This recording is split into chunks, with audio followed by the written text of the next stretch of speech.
Bienvenue sur Fil Horizon, la chaîne dédiée aux personnes qui aspirent à se libérer et ouvrir leur horizon. Dans ce podcast, je vous expose le contexte dans lequel j'ai découvert le lien de flammes jumelles. Au printemps 2018, j'ai connu une rupture abrupte qui m'a conduite sur YouTube et montré des vidéos de flammes jumelles. Pendant cette année de deuil, de 2018 à 2019, j'ai été affaiblie physiquement, comme si toutes mes cellules étaient grillées émotionnellement.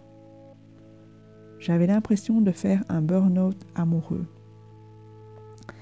À cette époque, je ne me disais pas que j'étais flamme jumelle, mais les vidéos m'apportaient une vision nouvelle que je trouvais intéressante pour dépasser ma souffrance.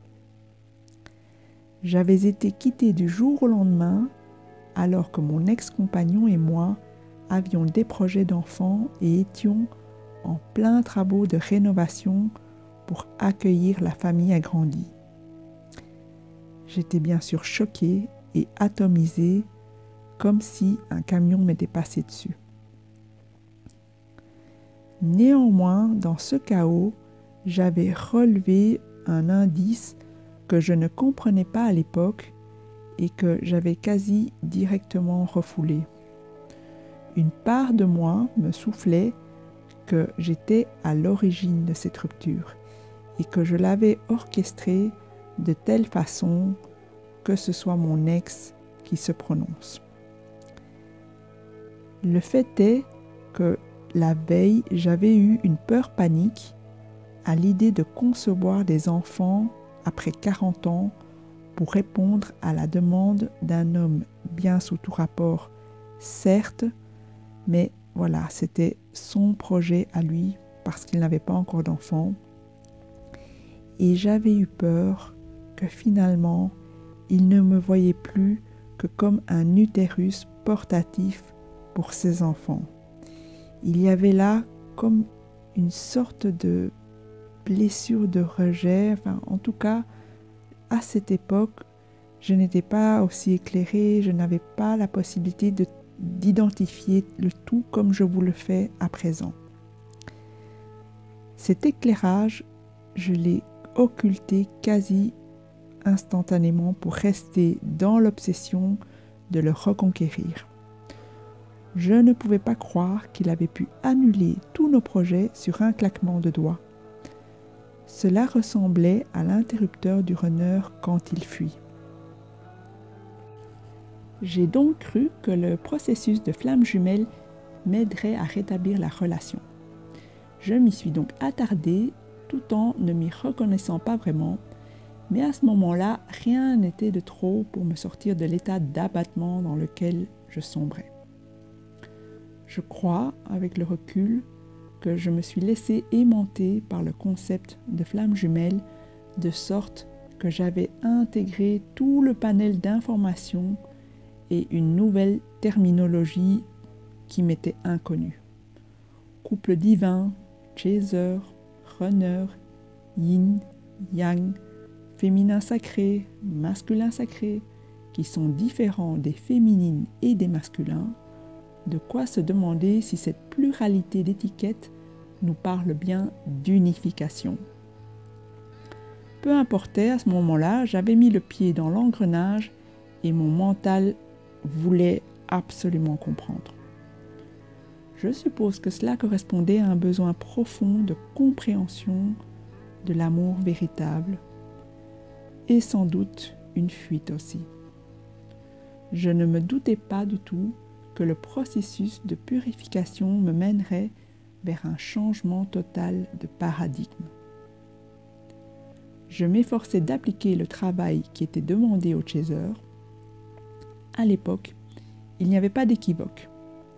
Les personnes éveillées au lien en premier étaient chasers et poursuivaient leur hôte qui était endormi. Je notais l'aisance avec laquelle je pratiquais le travail. Il est par exemple demandé au chaser de libérer son enfant intérieur et être moins sérieux. Je semblais avoir 10 sur 10 sur toutes les pratiques les doigts dans le nez. Je comprends à présent pourquoi, ayant saisi par la suite qu'au fond je suis sans doute runner. J'avais donc réussi à opérer une sorte de faux détachement grâce à mon faux self de légèreté pour pouvoir rester au contact de cet ex, tant et si bien qu'au fil des mois, nous étions dans un rapport fusionnel comme des jumeaux. Tout commençait un peu à concorder avec les flammes jumelles, sauf que je ne parvenais pas à ressentir de l'amour pour mon ex. Et aussi, je trouvais parfois que mon comportement était de la fuite ou du refoulement de mes émotions. Finalement, mon attitude ambiguë a fini par interpeller mon ex qui m'a mise face à mes contradictions. Il me mettait en évidence que je le poursuivais et je parvenais à le reconnaître, mais pas mes sentiments pour lui. Ça le rendait dingue. S'en est suivi 3 heures d'interrogatoire au téléphone où je confirmais que je ressentais bien un amour fraternel pour lui. Et comme il ne lâchait rien, j'ai fini par admettre que j'avais peut-être des sentiments pour lui que je ne voyais pas et qui restaient dans un angle mort. Excédé, il a fini par me hurler dessus que ce n'était de toute façon pas réciproque et que je me faisais des films avec cette histoire d'âme jumelle, car si c'était le cas, il le ressentirait aussi.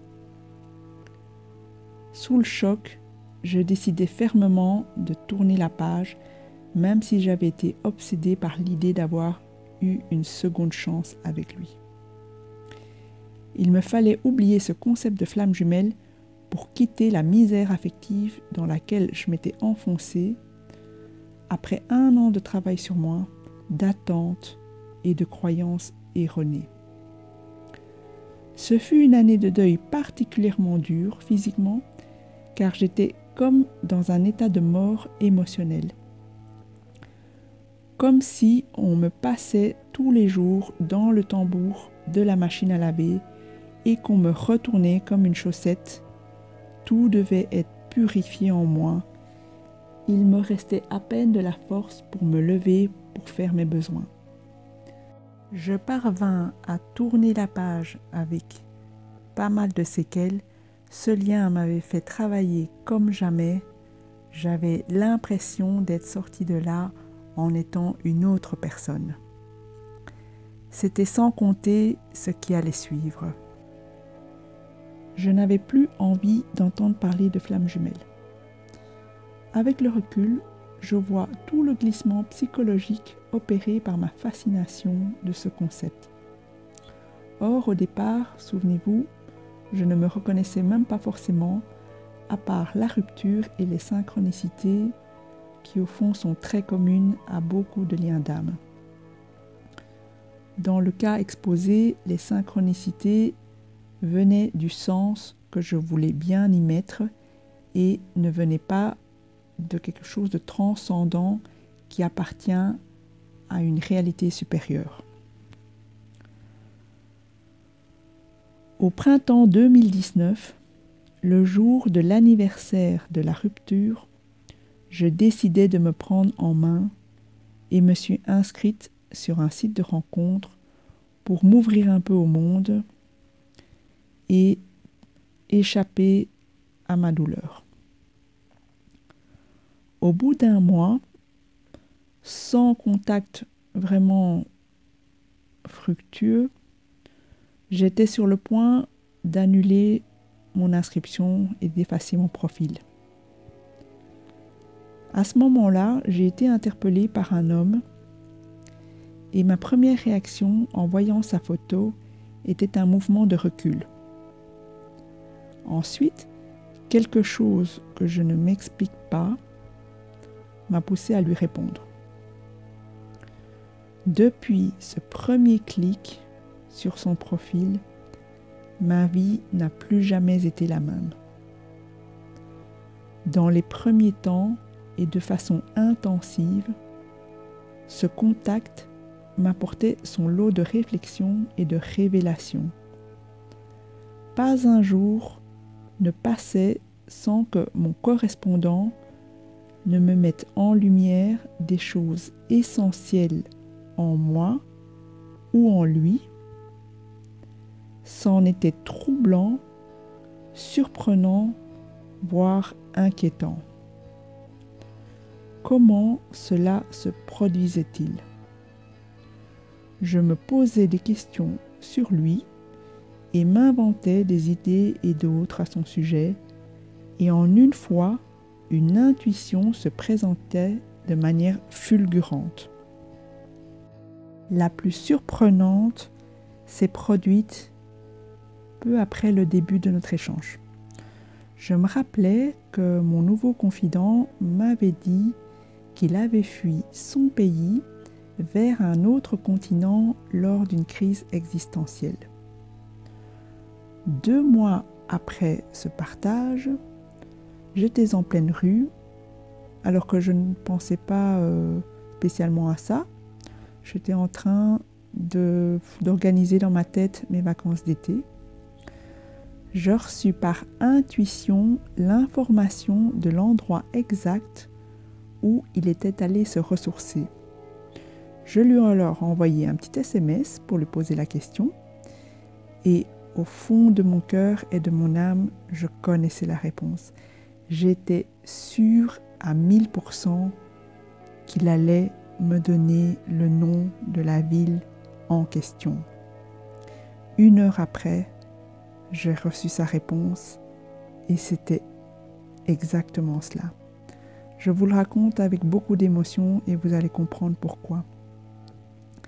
Cet homme a tout quitté un jour pour aller se réfugier dans un endroit à l'autre bout de la terre, un endroit que personne quasi ne connaît, et il s'agit précisément de l'endroit où mes parents se sont réfugiés après avoir fui leur pays il y a plus de 40 ans. Et c'est l'endroit où je suis née. Je vous remercie pour votre écoute et pour votre bienveillance. Au revoir et à bientôt.